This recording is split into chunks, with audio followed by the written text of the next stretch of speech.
Hey guys, Matt back with Cass again.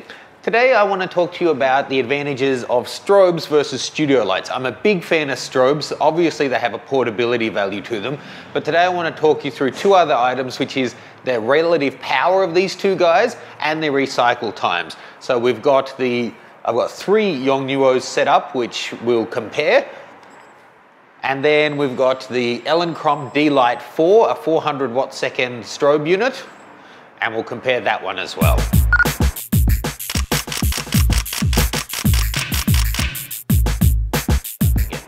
Okay, of course these are completely variable in that different flashes have different recycle times, same with the studio strobes, and they have vastly differing powers. You can get studio lights from 200, 400, 600 and up, and the YONG Nuo flashes are about half the power of the top of the line 910 from Nikon or the top of the line from Canon.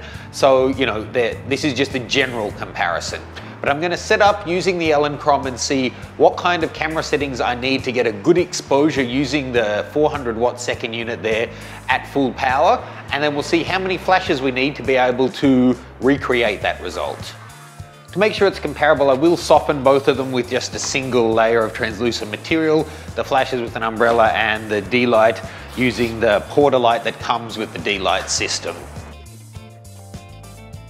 Okay, so the D-LITE goes in lots of increments up to a full power of 6 is what I currently have it on. I'm going to start this at ISO 100 at a 200th of a second at f/18 and just see how I'll show you how that looks. First of all, you're going to be totally black.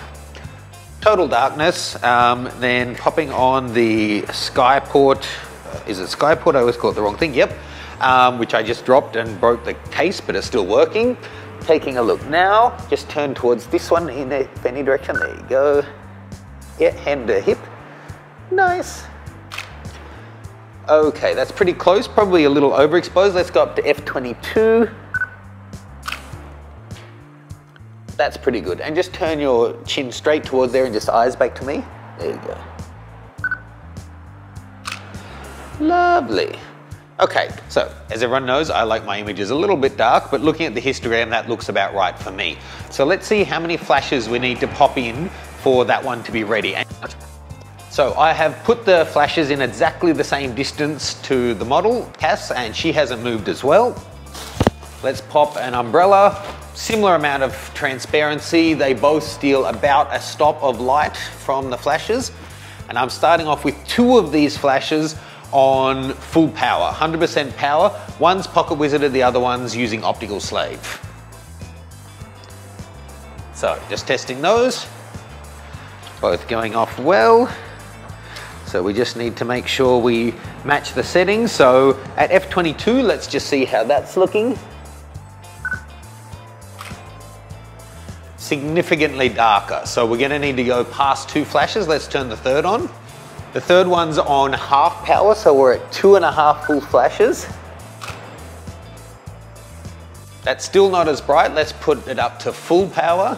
3 YONG YN560s at full power. And we're getting close, but it's still not as powerful. So I'm actually going to pop a fourth one in and see how that goes. So let's pop this one in at half power as well on optical slave. Check that they're all going off. Certainly looks like it. Okay, let's try that. Again, still at f/22. Lovely. Just like a summery walk in the park. That's getting close. But can you just turn your chin straight on at it? And again, eyes back to me so we've got a good comparable shot. That's nice. Come in, Tina. Tell me what you think. So that's the last one. Mm-hmm.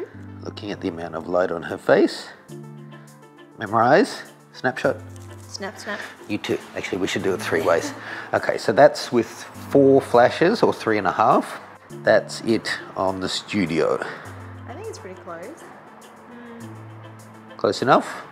On the left is the flashes, that's 3.5 YONG Nuos at full strength, and on the right is the 1 400 watt second studio flash at full power. So pretty damn close. So that's a huge difference. Let's compare the recycle times. First up, using the D-LITE.